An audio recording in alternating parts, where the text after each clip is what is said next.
স্বামীর কাছে স্ত্রীরা এই 4টি জিনিস দাবি করলে স্বামী যদি সেই দাবিগুলো পূরণ না করে তাহলে ওই স্বামী জাহান্নামে চলে যাবে।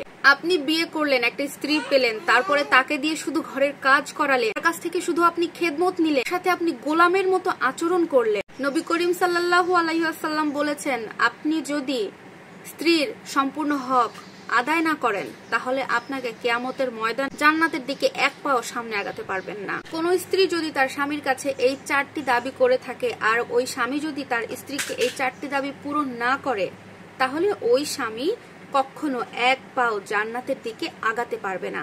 নাম্বার 1, আপনার স্ত্রী যদি আপনার কাছে মোহরানা দাবি করে তাহলে অবশ্যই আপনাকে মোহরানা দিতে হবে। এখন কিন্তু অনেকে প্রশ্ন করতে পারে যে আমার যদি মোহরানা সম্পূর্ণ দেওয়ার ক্ষমতা না থাকে তাহলে আমি বলবো যে আপনি তাহলে বিয়ে করছেন কেন বিয়ে করছেন? আপনার মোহরানা দেওয়ার সামর্থ্য নাই, আপনি কেন কাবিননামায় অতটুকু লিখছেন, কেন দিয়েছেন মোহরানা? কে বলছিল আপনাকে বিয়ে করতে? আপনার স্ত্রী যদি আপনার কাছে মোহরানা দাবি করে অবশ্যই আপনাকে তার মোহরানা তাকে বুঝিয়ে দিতে হবে।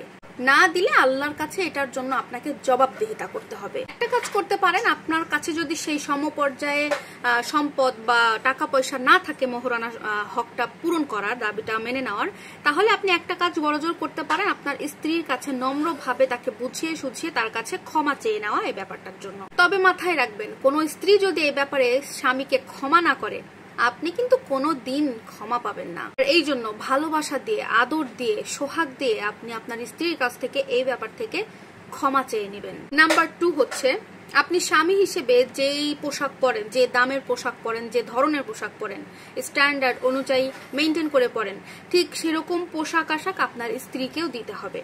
এখন অনেক স্বামীরা আছে যে বাইরে চাকরি বাকরি করার জন্য সে দামি দামি পোশাক, দামি দামি জিনিসপত্র ইউজ করে, অথচ বউ বাসায় থাকার জন্য বউকে সেরকম দামি দামি কোনো ড্রেস কিছুই দেয় না, অথচ তার সামর্থ্য আছে বউকে নর্মাল জামা কাপড় কিনে দিয়ে বসিয়ে রাখে। এমনটা মোটেও করা যাবে না। নাম্বার 3, আপনি স্বামী হিসেবে যে মানের খাবার খান সেই মানের খাবার কিন্তু আপনার স্ত্রীকেও দিতে হবে। আপনি রেস্টুরেন্টে যান, কাচ্চি ভাইতে যান, কাচ্চি ডাইনে গিয়ে আপনি প্রায় বিরিয়ানি খান, কাচ্চি খান, কিন্তু স্ত্রীকে জীবনে কোনোদিন রেস্টুরেন্টও নিয়ে যাওয়া তো দূরের কথা, তার জন্য পার্সেল পর্যন্ত নিয়ে আসেন না, বিরিয়ানি খাওয়ালেন না, না, এটা করা যাবে না। নাম্বার 4, স্ত্রীর 2টা হক, যে 2টি হক আপনাকে আদায় করতে হবে।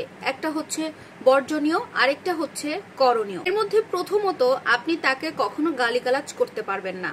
দ্বিতীয়ত, আপনি তাকে তার চেহারায় মারতে পারবেন না, এবং পাশাপাশি তাকে পর্যাপ্ত পরিমাণে সম্মান দিতে হবে। এটা হচ্ছে করণীয়। এই যে স্বামী স্ত্রী, এই যে একটা সম্পর্ক, এটা যে আল্লাহ তাআলার কত বড় নিয়ামত, কত বড় যে সুন্দর একটা সৃষ্টি। যে সমস্ত পুরুষেরা তাদের স্ত্রীর গায়ে হাত তোলে, বীর পুরুষ বলে নিজেকে দাবি করতে চায়, মনে রাখতে হবে এরা না বীর পুরুষের কোনো সন্তান নয়, এরা কাপুরুষের সন্তান। নবীজি বলেছেন, স্ত্রীর কাছ থেকে স্বামীর সার্টিফিকেট নেওয়া হবে।